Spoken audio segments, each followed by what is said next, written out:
Right right. ఒక్క నిమిషం బాబ్జీ గారు, వెంకటరెడ్డి గారు, ఇది ఈ వీళ్ళ మీద దర్యాప్తు జరపడం, ఈ అవకతవకల మీద దర్యాప్తు జరపడం కానీ, లేకపోతే అవకతవకల మీద కేసు పెట్టి ఒక ఎఫ్ఐఆర్ చేయడం, నేను అడిగారు కదా చంద్రబాబు నాయుడు గారు, పవన్ కళ్యాణ్ గారు ఎన్నికల కమిషన్కి చెప్పారు ఇట్లా చేయాలి అని. Is it possible? అలా జరిగే అవకాశం ఉందా? అసలు ఈ వైసీపీలకి దొంగ బుద్ధి ఏంది నాకు అర్థం కావట్లేదు. ఎవడన్నా నిజంగా దమ్ము ధైర్యం మగాడైతే ఇట్లాంటి దొంగ పనులు చేశా గెలిచేది. 2019 కూడా మగాడు అయ్యి ఉండాలి కదా. చిచి అది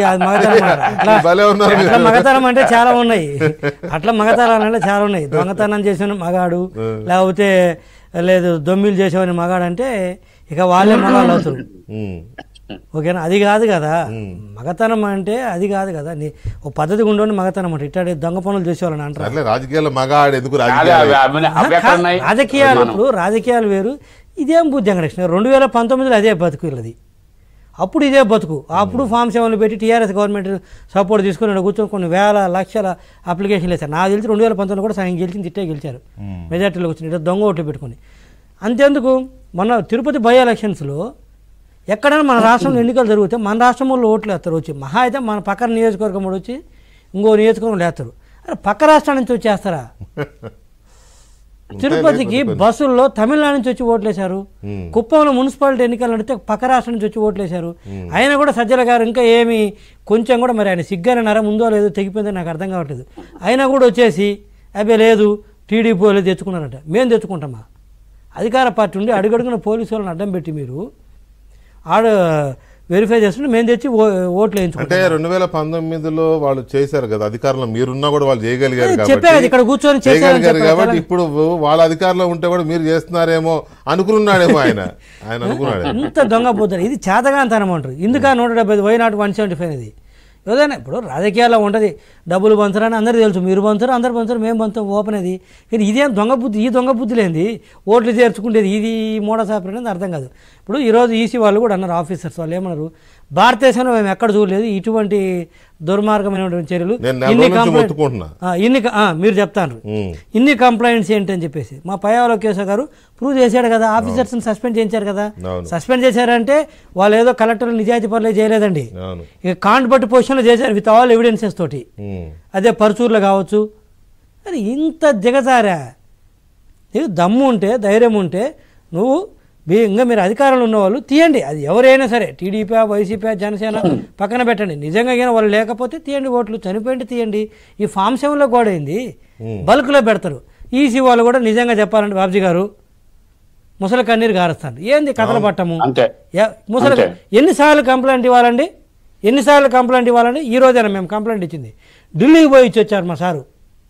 ఒక మాజీ ముఖ్యమంత్రి 3 సార్లు ముఖ్యమంత్రి చేసిన వ్యక్తి ఢిల్లీకి వెళ్ళి డైరెక్ట్గా కలిసి వచ్చి వినతి పత్రం ఇచ్చి వస్తే ఏంటి చర్యలు? 2-3 విత్ ఆల్ ఎవిడెన్సెస్ ఇస్తే ఏంటి మీరు తీసుకున్న చర్యలు?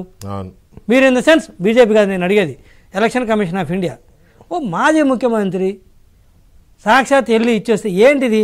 ఎక్కడున్నాము? ఎంతవరకు ఒక సపోర్ట్ చేయడానికి కూడా ఒక అర్థం పర్థం ఉంటుంది, ఒక పాయింట్ వరకు ఉంటుంది బాబ్జీ గారు.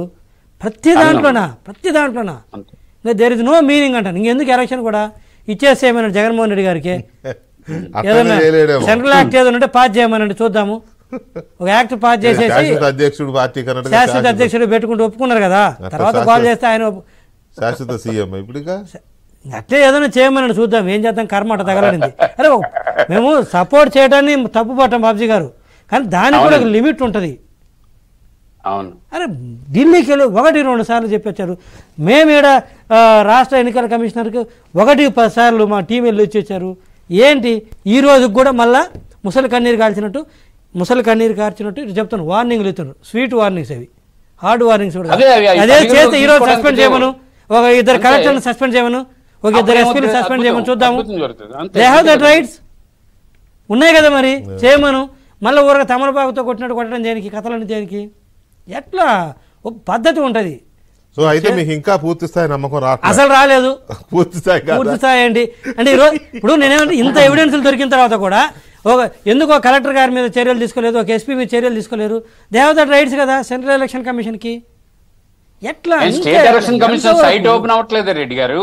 అదే కదా రెడ్డి గారు, అవును, state election commission site open అవ్వట్లేదు. అరే తిరిగి మళ్ళీ మా మీద కేసులు పెడుతున్నారు, మేమేదో సబ్మిట్ చేసామంట, ఎవిడెన్స్లు జారు. విజయసాయి రెడ్డి గారు వచ్చేసి మా సురేష్ గారి మీద అంటాడు, ఆయనకి ఎట్ట తెలుస్తుంది? దుర్మార్గుడు అంట మీ సురేష్. ఏది దొంగ ఓట్లు పట్టుకుంటే ఆయన దుర్మార్గుడు అంట మా కోనేరు సురేష్ గారు.